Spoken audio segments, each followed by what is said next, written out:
Hello అండి friends, చూడండి ఇదంతా కూడా మా పిల్లలది స్కూలు.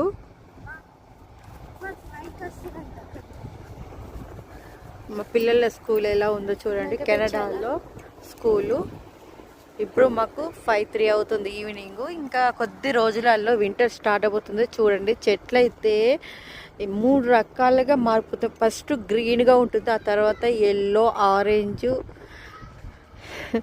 భలే ఉంటుంది. సైడ్కి చెట్టుని చూస్తుంటే ఇదంతా కూడా స్కూలు ఫ్రెండ్స్. మీకు ఇక్కడ జూమ్ చేసి ఇస్తాను చూడండి. ఇదంతా కూడా స్కూలు. ఇదంతా కూడా స్కూల్కి వీళ్ళు పెట్టుకునే పార్కింగ్, టీచర్లది వాళ్ళ కారు ఏరియా. సో ఇలా ఉంటుంది. ఇక్కడ అన్నీ కూడా మంచిగా హౌసెస్ ఉంటాయి. ఇదంతా కూడా పిల్లలు మన ఇష్టపూర్వకంగా నిర్ణయించడం జరగదు. స్కూలు మనకి ఎడ్యుకేషన్ బాగలేదంటే అక్కడికే వెళ్ళాలి, వేరే స్కూల్లో జాయిన్ చేయాలనేది ఇక్కడ రూల్స్ ఏముండయి. మన ఇంటికి 1 or 2 కిలోమీటర్ డిస్టెన్స్లో ఏ స్కూల్ ఉంటే ఆ స్కూల్ ఎలిజిబుల్గా వేస్తారు. సో మా పిల్లలకి మా ఇంటికి వీళ్ళ స్కూల్కి 1.5. సో బస్ అయితే ఉంది. ఒకవేళ బస్ మిస్ అయినా కూడా మేము వాక్లో కూడా తీసుకురావచ్చు, బై కార్లో కూడా తీసుకురావచ్చు. సో ఈ విధంగా ఉంది ఫ్రెండ్స్. స్కూల్ అయితే పైన స్కై బ్లూ ఎంత బ్యూటిఫుల్గా కనిపిస్తుంది. సో ఇది ఫ్రెండ్స్ స్కూల్. ఈ స్కూల్ కూడా చాలా అంటే చాలా బాగుంది. ఇదివరకు మా పిల్లలు 4th స్టాండర్డ్కి అయితే వేరే స్కూల్కి వెళ్ళారు.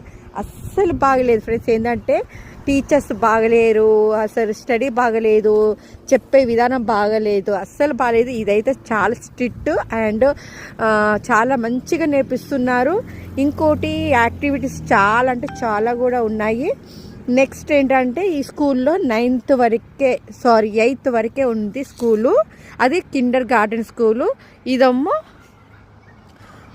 1 to 8 వరకు ఉంటుంది. సో మా పాప అయితే ఇప్పుడు ప్రజెంట్ 7th చదువుతుంది. ఆఫ్టర్ 8th అయిపోయాక వీళ్ళు వేరే స్కూల్కి మూవ్ చేస్తారు. అది కూడా చాలా బాగుంటుంది. ఆల్రెడీ నేను చూపించాను మా పాప మ్యూజిక్ పర్ఫార్మెన్స్ ఇచ్చినప్పుడు. సో ఆ స్కూల్లో వెళ్తుంది.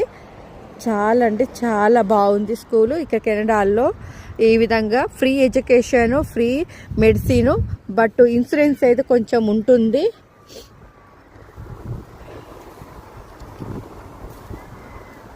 ఈ విధంగా ఉంది ఫ్రెండ్స్ కెనడాలో పిల్లల స్కూల్ అయితే. ఎలా ఉంది అనేది ప్లీజ్ చూసి కామెంట్లు అయితే చెప్పండి.